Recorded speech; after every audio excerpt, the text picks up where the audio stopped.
Siapan Philep semester 5 dan 7.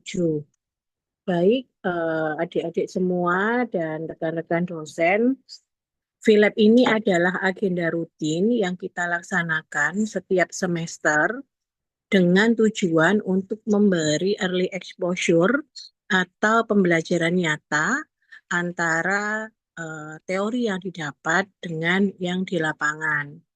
Harapannya, mahasiswa secara dini eh, tahu dan bisa mempunyai gambaran yang nyata bagaimanakah praktek kebidanan di TPMB.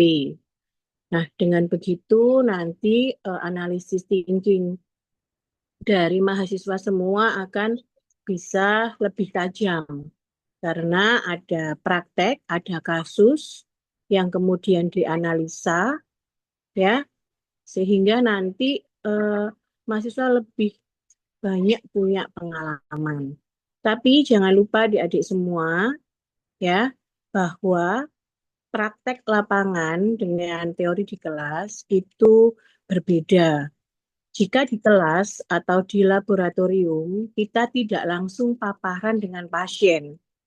Ya, tetapi nanti jika di lapangan, kita akan langsung paparan dengan pasien dan pasien itu mempunyai biopsikososio kultural yang berbeda-beda sehingga dijaga cara komunikasinya. Nah, cara komunikasi ini harus kita benar-benar hati-hati antara dengan teman, misalnya nanti ada satu tim dengan temannya, kemudian nanti di TPMB ada dengan bidannya, ada dengan seniornya, dan juga ada dengan pasien. Nah, jika kita sudah berhadapan dengan pasien, maka peran kita adalah sebagai bidan dan pasien adalah sebagai pasien yang dan di setiap pasien dan setiap tenaga kesehatan mempunyai hak dan kewajiban yang melekat. Jangan sampai nanti karena masih mahasiswa tidak memperhatikan hak-hak pasien. Misalnya keselamatan dan kerahasiaan pasien. Ya, kemudian bagaimana cara bersikap kepada pasien. Di sana nanti ya adik-adik mahasiswa itu perannya adalah tim dengan bidan. Jadi nanti kalau mahasiswa membuat kesalahan, baik itu kesalahan dalam tindakan atau kegagalan komunikasi, maka itu menjadi eh, tanggung jawab bidan dan institusi. Jadi kalau sudah di lapangan, ya peran adik-adik semua adalah sebagai bidan. Jadi benar-benar tolong dijaga cara komunikasi, cara berpakaian dan bersosial media.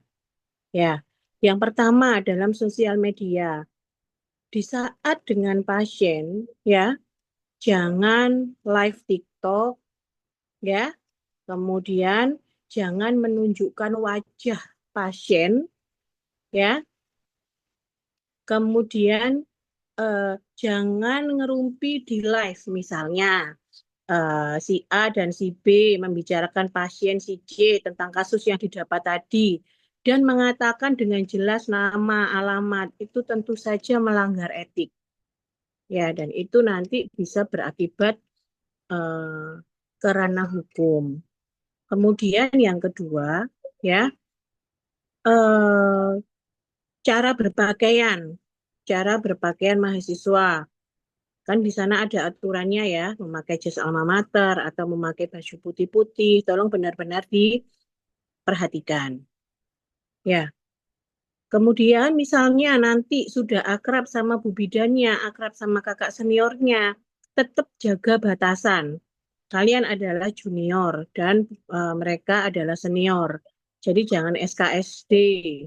Terus cara bicaranya benar-benar dijaga ya.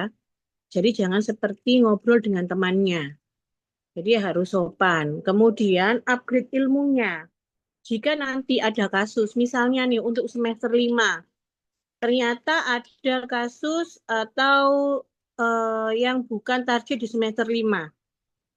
Mahasiswa tidak boleh, Bu, maaf itu bukan target saya, bukan seperti itu. Bu, mohon maaf saya belum mendapatkan teori ini, tapi saya mau mencoba. Dan di tangan kalian itu ada HP. Jadi manfaatkan HP itu sebaik mungkin. Jika ada sesuatu yang belum tahu. Dan kita pun dosen di kampus itu membuka komunikasi selebar-lebarnya untuk konsultasi. Jadi jangan diputusi sendiri. Ya. Kemudian untuk jam praktek itu dilakukan setelah kuliah. Setelah kuliah, jadi kita kemarin komunikasikan ke bidan bahwa jam praktek itu jam 4 sampai dengan selesai.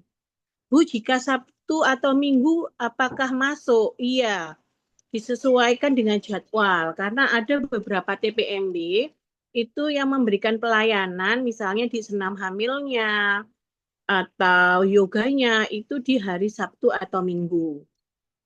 Kemudian untuk biaya ini adalah mandiri mahasiswa sebesar 15.000 per hari dikali 12 hari. Dan itu dibayarkan sendiri oleh mahasiswa. Jika mahasiswa itu diberikan gratis, artinya dia tidak usah membayar. Itu ada, kemarin sudah ada yang dikomunikasikan ke kita bahwa mahasiswa itu digratiskan. Tetap minta kwitansi yang ada tanda tangan bidannya, yang tulisannya gratis. Jadi bukti itu sebagai dasar jika kalian diberikan secara gratis dan itu tetap harus diserahkan buktinya ke kampus. Itu. Kemudian, Bu, jika ada on-call bagaimana? Silahkan. Jika ada on-call, silahkan kalian tetap ikut on-call-nya. Jadi, Bu, misalnya, Bu, gimana jika saya ada on-call di saat jam kuliah? Kalau di saat jam kuliah, bisa disampaikan, Bu, mohon maaf, masih ada kuliah. Tetapi jika jam on-call-nya misalnya dapat on call jam 5 pagi, ternyata sampai jam 9 siang belum selesai, nggak apa-apa. Silahkan izin ke dosennya bahwa ada on call dan masih berproses in partu, ya, disertai buktinya. Itu. Kemudian yang tidak kalah penting ya selain hal tersebut, mahasiswa, ingat mahasiswa kebidanan tidak boleh ada yang mempunyai kuku panjang. Ya, ini saya minta tolong. Ini yang on cam ini hanya beberapa ya. Ini Elo, Wardah, Hestina, Abela. Ini kenapa kok off cam semua? Iva, ayo, semua on cam. Nggak ada yang off cam. Kalau off cam ini namanya tidak sopan. Jangan biasakan seperti itu. Kalau Zoom, usahakan on cam. Elsa Evita, Verlitia, Imelda, Camelia, semuanya ayo on cam semua. Nah, ini adalah contoh ya. Contoh perilaku nonverbal. Ya, ini kan tidak secara langsung, tapi ini cara menghormati bagaimana bersikap. Dosennya Zoom, mahasiswanya off cam. Ini juga cara ya. Jadi tidak ada pemakluman karena kalian Gen Z, kemudian kita memaklumi perilaku-perilaku yang tidak sesuai dengan etika. Nggak ada.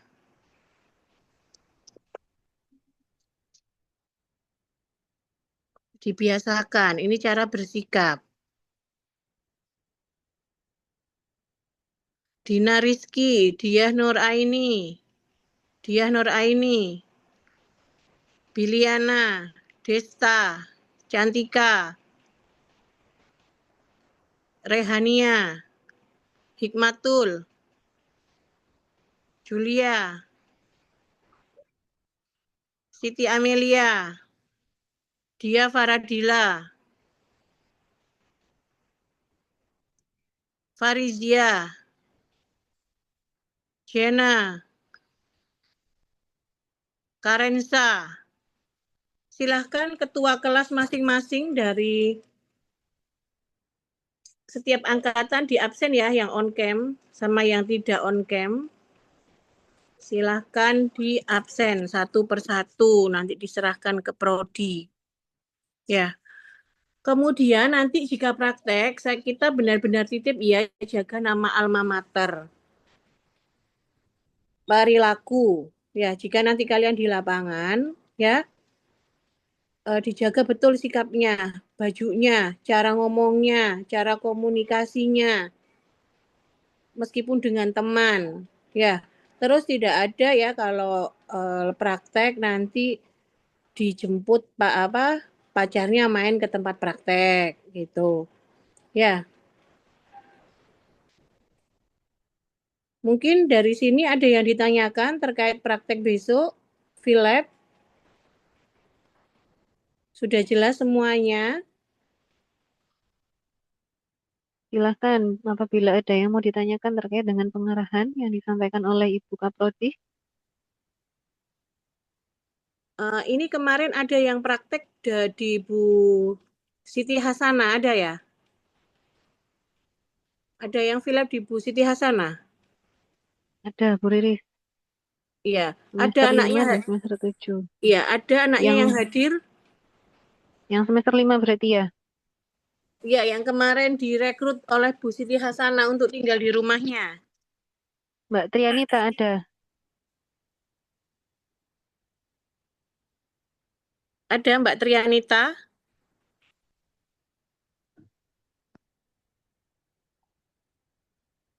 Nggak ada. Enggak, Ibu. Ya, Mbak Trianita, gimana kemarin ceritanya? Coba diceritakan ke teman-teman dan ke kita. Bagaimana akhirnya Mbak Trianita itu praktek di Bu Siti Hasanah. Nanti ini biar bisa jadi Enggak, Ibu. pengalaman Jadi teman-temannya. jadi saya pas semester 3 itu dapat di Bu Siti. Terus Mm-mm. kemarin saya magang mandiri lagi sama teman saya sama Silvi ke sana. Terus habis itu kan di sana sudah ada Mbak mahasiswa dari UIJ. Dia itu Mm-mm. juga ngambil target juga di sana. Terus digratisin juga sama ibu. Habis itu mbaknya udah lulus, terus ibu nyari lagi, terus ibu menghubungin saya jadinya. Saya suruh nginep di sana. Oh, berarti selama praktek di sana nanti Philip dan magang mandiri, Mbak Trianita ini enggak bayar sama sekali ya? Boten Bu, digratisin semua sampai targetnya terpenuhi semua. Nah, kenapa kok bisa seperti itu? Kira-kira eh, apa tipsnya biar nanti teman-teman yang lain itu bisa dapat bidan yang seperti itu? Sehingga bisa dicontoh bagaimana misalnya pada saat praktek, bagaimana sikapnya ke bidan. Coba diceritakan biar jadi pengalaman teman-teman yang lain.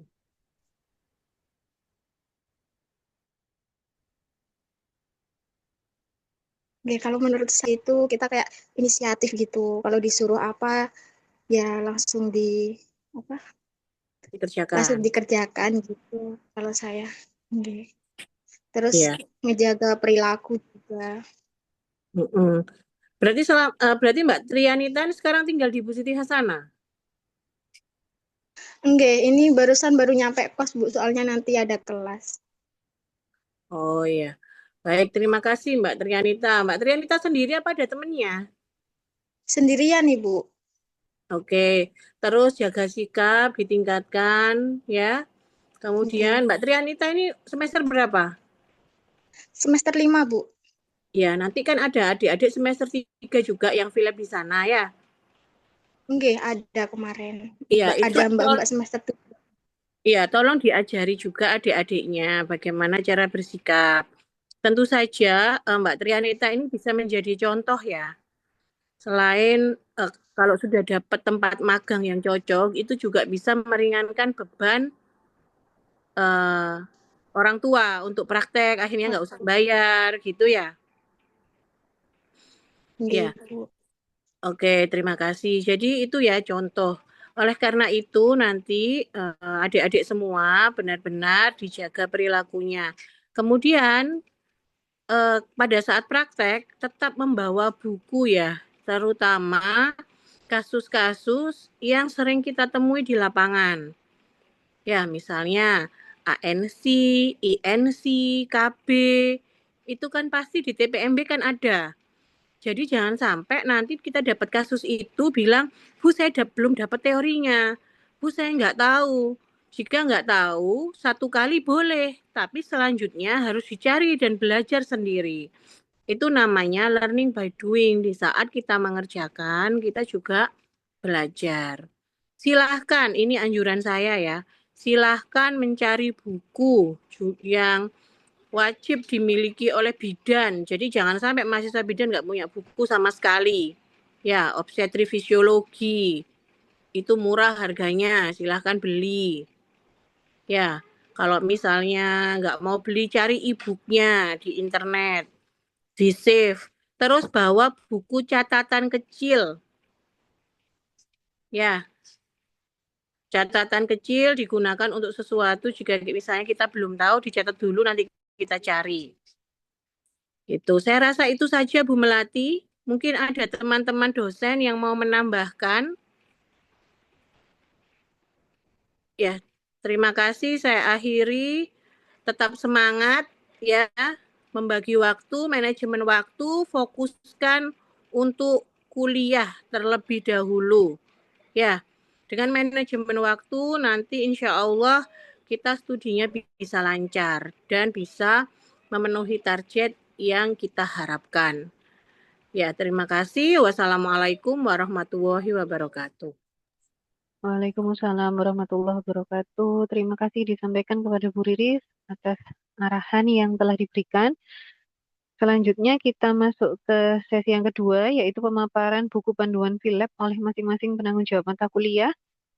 Pertama, kita ke mata kuliah semester 5 terlebih dahulu. Ini ada 3 mata kuliah, yaitu asuhan kebidanan pada bayi, balita, dan anak prasekolah, asuhan kebidanan KB dan pelayanan kontrasepsi, serta asuhan kebidanan holistik pada ibu. Nah, yang pertama adalah mata kuliah asuhan kebidanan pada bayi, balita, dan anak prasekolah. Kepada Ibu Asri Imansari dapat menyampaikan buku panduan Philep, waktu dan layar disilahkan, Bu Sari. Terima kasih Bu Melati. Mohon izin saya share screen.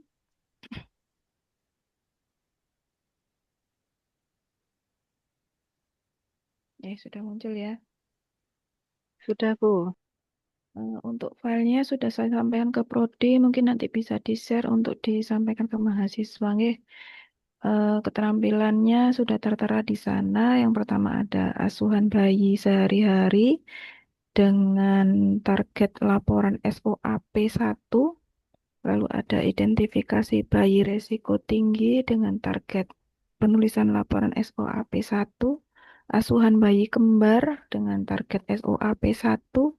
Pemberian pengganti air susu ibu atau PASI SOAP 1, memandikan bayi SOAP 1, pemberian imunisasi. Di sini ada beberapa pilihan, bisa dipilih salah satu. Laporannya SOAP ada BCG, DPT, HB0, MR, OPV, atau IPV. Lalu ada kompetensi pemeriksaan tumbuh kembang bayi balita menggunakan buku KIA. Targetnya penulisan laporan Kompre 1, SOAP-nya 2. Lalu ada pemeriksaan tumbuh kembang menggunakan SDIDTK.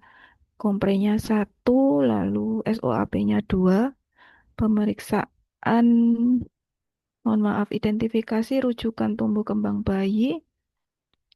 Oh, ini tidak ada. Lalu ada fasilitas kelas ibu balita. Nanti ini bisa dikomunikasikan ke bidannya. Kalaupun di PMB tidak bisa menyiapkan pasien ini, bisa di-hold dulu, diambil di semester berikutnya ketika di puskesmas yang berkaitan dengan posyandu ini biasanya. Targetnya ada SOAP 2. Lalu ada manajemen atau MTBS, SOAP-nya 2. asuhan bayi dengan gangguan pada masalah kulit seperti ruam pokok, biang keringat, SOAP1, asuhan bayi berkebutuhan khusus, SOAP1, identifikasi autis bisa menggunakan buku SDIDTK 1,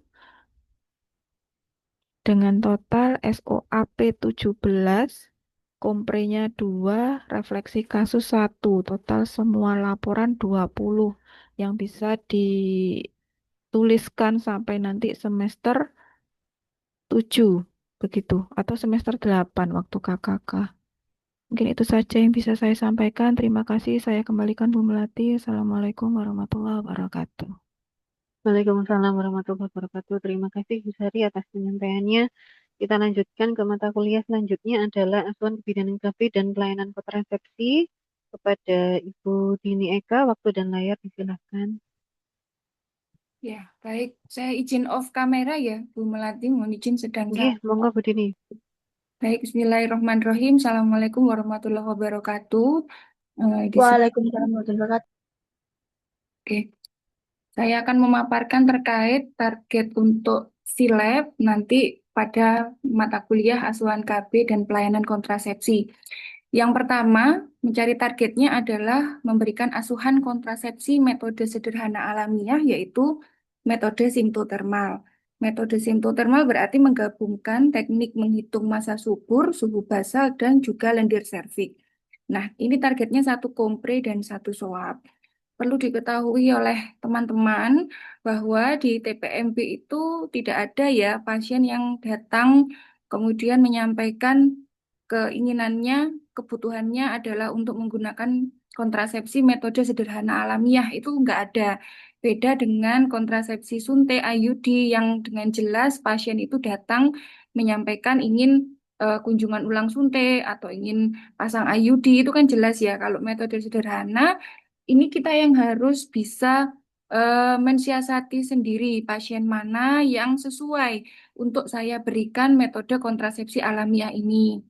Sebagai contoh, misalnya kalian ada pasien datang nulipara, misalnya pasiennya nulipara, kalau di PMB ada TCPW enggak ya? Misalnya dia usianya masih belum sesuai untuk hamil, masih terlalu kecil, ini bisa disarankan menggunakan metode alamiah ini. Atau misalnya pasiennya ini eh, ada keterlambatan menggunakan pilnya telat minumnya, suntiknya juga terlambat. Nah, ini bisa dikombinasi perlindungan ganda dengan metode alamiah. Gitu ya. Perlu diingat kembali menggunakan metode alamiah menghitung massa subur berarti harus dipastikan tahu kapan siklus haidnya.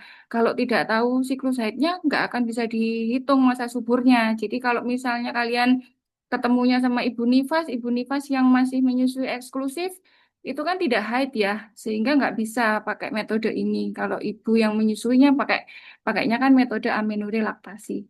Nah gitu ya contohnya. Jadi silakan mencari pasien yang sesuai, yang mana ya, yang kira-kira bisa saya ambil targetnya untuk menggunakan metode sederhana alamiah. Ini terlepas dari pasiennya nanti mau atau tidak menggunakan metode ini nggak masalah ya. Yang penting pasiennya ini cocok sesuai untuk menggunakan metode ini. Gitu. Targetnya 1 kompre, 1 swab. Kemudian asuhan kontrasepsi pil, ini juga 1 kompre, 1 swab. Kemudian berikutnya kontrasepsi suntik, 1 kompre dan 1 swab. Nah, kontrasepsi suntik ini kan ada 2 jenis. Ada suntik yang kombinasi, ada suntik yang isinya tunggal, progestin only. Nah, silahkan kompre dan swabnya dibedakan. Kalau komprenya ngambil yang kombinasi, swabnya silakan ambil yang tunggal. Ya, demikian pula sebaliknya. Kalau misal kontrasepsi tunggalnya mau dipakai kompre, swabnya berarti yang kombinasi. Jadi jangan dua-duanya tunggal atau jangan dua-duanya kombinasi. Begitu, ya. Oke, baik. Berikutnya adalah implan. Implan 1 kompre, 1 swab, dan 1 refleksi kasus. Kalau misalnya pasiennya bongkar pasang, itu berarti pada saat pelepasan bisa diambil untuk komprinya, pada saat dia pasang bisa diambil untuk swabnya ya. Jadi ketika barangkali ketemunya dengan yang bongkar pasang, itu bisa diambil menjadi 2 target. 1 diambil kompres, 1 diambil untuk pemasangannya untuk swab misalnya begitu ya. Baru nanti pasien yang baru itu diambil untuk refleksi kasusnya. Demikian pula untuk IUD, satu kompres, satu swab, satu refleksi kasus. Kalau kebetulan pasiennya bongkar pasang, dilepas, kemudian pasang lagi, maka lepasnya silakan ambil untuk kompre, pemasangannya ambil untuk swab, baru nanti mencari pasien yang lain lagi untuk refleksi kasus. Gitu. Jadi untuk asuhan KB dan pelayanan kontrasepsi totalnya ada 5 kompre, 5 swab, dan 2 refleksi kasus. Totalnya ada 12. Gitu. Baik, mungkin ini dari saya. Nanti kalau ada pertanyaan mungkin di sesi diskusi. Terima kasih. Saya kembalikan dulu pada Bu Melati. Assalamualaikum warahmatullahi wabarakatuh. Waalaikumsalam warahmatullahi wabarakatuh. Terima kasih banyak Bu Dini pemaparannya. Kita lanjutkan ke mata kuliah asuhan kebidanan holistik. Ini ada 2 semester ya, semester 5 dan juga semester 7. Monggo bisa disimak kepada Ibu Trisna Pangestuning Tias. Waktu dan layar disilahkan. Monggo Bu Tias. Oke, Assalamualaikum warahmatullahi wabarakatuh. Selamat pagi, mahasiswa. Oke, suara saya cukup jelas, Bu Mel? Jelas Bu? Oke. Oke, jadi ini adalah target untuk aspek holistik. Jadi untuk mahasiswa semester 3 dan semester 7, jadi kalian harus peka ya terhadap target holistik yang ada di TPMB-nya. Mungkin ada beberapa TPMB yang tidak memiliki pelayanan holistik yang misal bidannya mengadakan tentang pijat bayi atau yoga, tapi karena di sini jumlahnya atau jenis targetnya bervariasi, jadi mahasiswa bisa memilih apa yang ada di sana, gitu ya. Jadi untuk targetnya ada 1 kompres, 1 soab, dan 1 refleksi kasus, ya. Opsinya atau capaiannya yang bisa kalian laporkan untuk FILAB kali ini adalah mengenai dokumentasi dan pelaporan hipnobirthing pada ibu hamil, kemudian pendokumentasian dan pelaporan asuhan persalinan pada ibu bersalin menggunakan teknik hipnobirthing, melakukan pendampingan pelaksanaan prenatal yoga pada ibu hamil, melakukan pendampingan dan pelaksanaan pijat perineum pada ibu hamil trimester 3, melakukan pendampingan pelaksanaan endorfin pada ibu bersalin, melakukan pendampingan dan pelaksanaan baby massage, baby gym, dan spa, melakukan edukasi tentang penyuluhan herbal dalam praktek kebidanan, lalu menyusun laporan identifikasi penggunaan herbal di masyarakat. Jadi dalam bentuk refleksi kasus. Mungkin kalau misalnya di TPMB-nya tidak melaksanakan praktek holistik seperti yang saya jelaskan tadi, boleh mahasiswa misal melakukan edukasi mengenai penggunaan herbal pada ibu hamil dengan mual muntah, boleh menggunakan kira-kira herbal apa yang bisa digunakan pada ibu hamil, herbalnya apa, silahkan didokumentasikan. Nah, kalau misalnya itu berupa edukasi, artinya dilampirkan misal SOP-nya, kemudian ada leaflet, atau menggunakan bahan apa yang kalian gunakan untuk melakukan penyuluhan. Kemudian kalau misalnya refleksi kasusnya, ya, jadi pembuatan laporan mengenai penggunaan herbal di masyarakat. Jadi refleksi kasusnya kalian melakukan menelaah di masyarakat di TPMB yang kalian tempati menggunakan herbal apa, misalnya untuk mengatasi contohnya batuk, mual muntah, atau misal dengan penyakit yang lain. Seperti itu.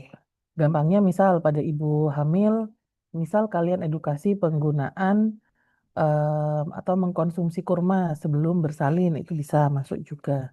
Ya, jadi mahasiswa harus peka edukasi apa atau askep yang pada pasien yang bisa kalian laporkan untuk holistik seperti itu. Bisa dipahami ya? Jumlah targetnya tidak banyak, silahkan Bisa, dilaksanakan. Ibu. Ya, jadi silahkan dilaksanakan, silahkan dilaporkan pada akhir FILAB gitu ya. Oke, mungkin itu saja dari saya. Terima kasih Bu Melati. Saya kembalikan ke Bu Melati. Baik, terima kasih Bu Tias. Selanjutnya adalah mata kuliah semester 7 untuk holistik tadi sudah tersampaikan.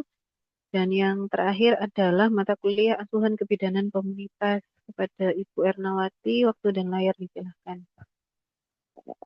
Terima kasih Bu Melati. Suara saya terdengar ya Bu Mel? Terdengar Bu? Terima kasih. Mohon izin tidak menyalakan kamera. Assalamualaikum warahmatullahi wabarakatuh. Bu Melati nanti untuk buku Assalamualaikum panduan kan warahmatullahi bisa ke wabarakatuh. mahasiswa ya. Iya, saya share ke mahasiswa. Oke. Untuk di semester 7 itu terkait dengan komunitas, kebetulan penanggung jawab komunitas adalah Bu Erna. Jadi nanti terkait di komunitas yang akan diambil di TPMB, hanya targetnya adalah 3 edukasi atau 3 penyuluhan. Nanti penyuluhan ini bentuknya laporan yang dikerjakan adalah SAP dengan dilampiri leaflet, kemudian dan poster. Leaflet dan poster itu temanya sama ya, tapi cuman bentuk medianya aja yang berbeda. Ada yang leaflet dan ada yang poster, tapi wajib dikerjakan dua-duanya. Nah, kalau untuk penyuluhan di PMB, saya rasa kalau kita mau mengumpulkan peserta itu sepertinya kan akan sulit. Ya, jadi tipe tipe penyuluhan atau nanti penyuluhan yang mau diambil itu apa? Itu silahkan disesuaikan yang ada di sana. Jadi sistemnya tidak ada ketentuan penyuluhannya apa, tapi dalam artian masih dalam seputar kesehatan ibu dan anak. Mau KB atau mau ada penyuluhan tentang ibu hamil, silahkan dibuat sebuah edukasi aja. Jadi pasien satu boleh ketika pasien datang, ibu hamil datang, kemudian kalian mau memberikan edukasi terkait dengan gizi ibu hamil. Berarti nanti yang disiapkan adalah SAP, leaflet, dan poster tentang gizi ibu hamil. Misalkan ada KB, kalian mau menjelaskan terkait dengan macam-macam KB atau efek samping KB. Silakan yang dibuat adalah SAP tentang efek samping KB, kemudian ada leaflet dan ada poster. Begitu. Diharapkan nanti masing-masing mahasiswa berbeda dengan kompetensi mahasiswa yang ada di TPMB yang sama. Jadi kalau misalkan satu TPMB ada 2 mahasiswa, ya usahakan nanti untuk penyuluhannya berbeda, gitu ya. Hanya ada 3 target aja. Jadi silakan dilengkapi dalam bentuk SAP, kemudian leaflet dan poster. Sudah itu Bu Melati, terima kasih. Saya kembalikan ke Bu Melati. Baik, terima kasih Bu Erna atas pemaparannya. Kita lanjutkan dengan sesi diskusi. Silakan mahasiswa semester 5 maupun 7 apabila ada yang ingin ditanyakan atau didiskusikan bisa disampaikan.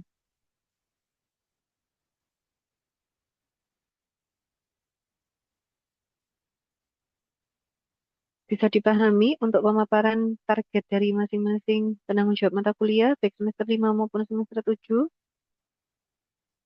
Bisa, Ibu. Bisa, Ibu. Baik. Adakah yang perlu untuk ditanyakan?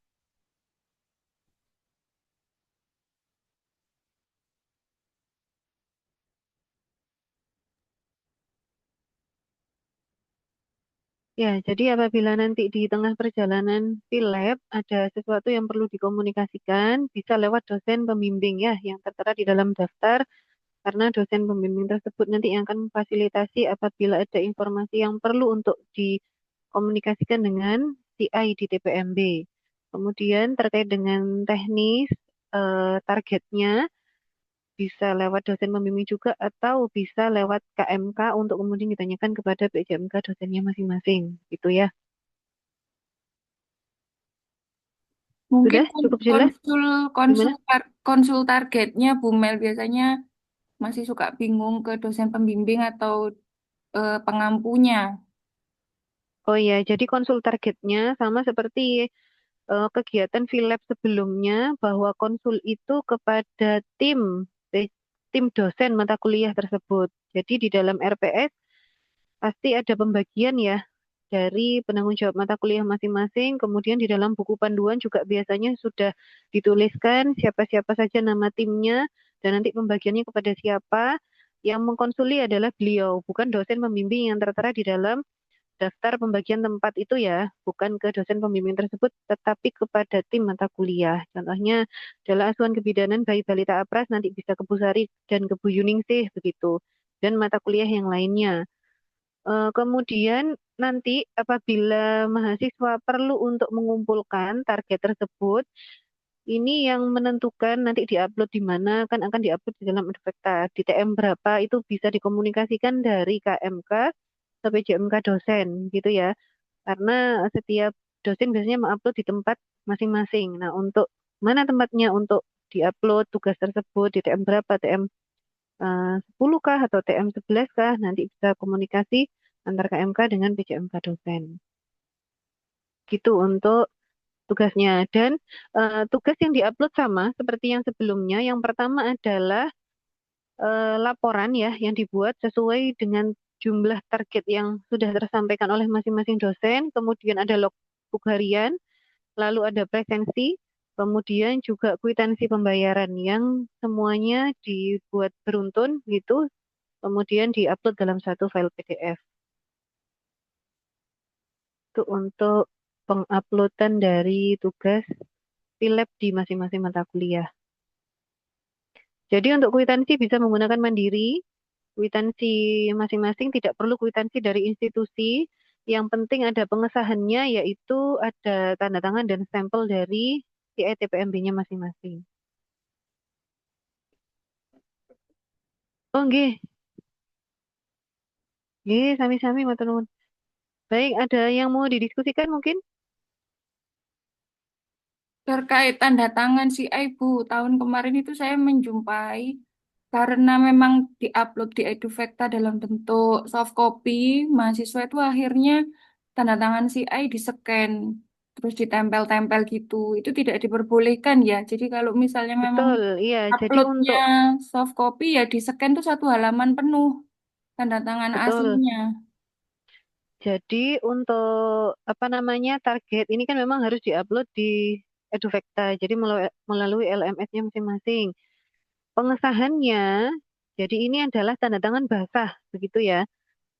Dari mahasiswa, kemudian ada CI, tanda tangan dan stempel, kemudian tanda tangan dari pembimbing. Pembimbingnya ini adalah sesuai dengan pembagian dalam tim mata kuliah itu, gitu. Atau bisa menggunakan nama PJMK dari dosen mata kuliah tersebut. Gitu. Jadi tanda tangannya adalah tanda tangan basah, kemudian baru di-scan oleh mahasiswa dan diupload. Jadi seperti yang disampaikan oleh Bu Dini tadi, kalau misalkan mau diupload, jangan di-scan tanda tangannya aja, kemudian ditempel, tidak diperkenankan demikian. Nanti pada akhirnya akan berpengaruh kepada nilai, begitu ya. Akan dilihat oleh penanggung jawab mata kuliahnya masing-masing. Kemudian juga yang perlu kami ingatkan ada target keterpaparan kasus yang nanti akan direkap di akhir semester. Silakan diperhatikan kembali, jumlahnya cukup banyak. Di tahap sarjana ini ada 135